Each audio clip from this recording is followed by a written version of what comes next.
नमस्कार दोस्तों, हमारा नाम पूजा मिश्रा है। हमारे YouTube चैनल पर आप सभी लोगों का स्वागत है। आप लोगों को मैं एक मजाकिया गीत सुनाने जा रही हूँ देवर भाभी का।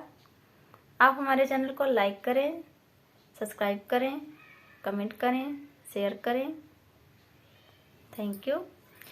देवरा का है भाभी भाभी, देवरानी के मिर्ची लगी हो, मिर्ची लगी।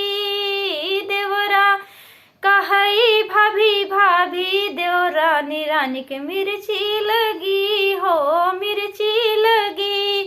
देवरा का है भाभी हिया तनियावा, देवरा का है भाभी हिया तनियावा।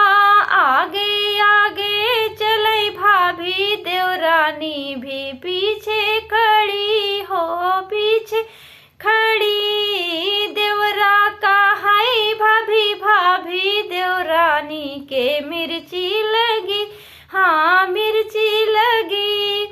देवरा का है भाभी चला हो बाजारे, देवरा का है भाभी चला हो बाजारे। भाभी तो निकल ना पाई, देवरानी दुआरे खड़ी हो, दुआरे खड़ी।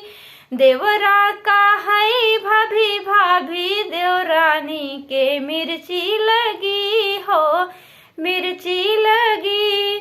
देवरा का है भाभी तू तो बड़ी सुंदर, देवरा का है भाभी तू तो बड़ी सुंदर।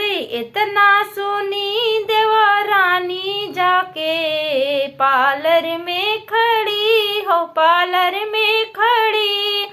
देवरा का है भाभी भाभी, देवरानी को मिर्ची लगी, हाँ मिर्ची लगी। कैसा लगा गाना कमेंट बताना। Thank you.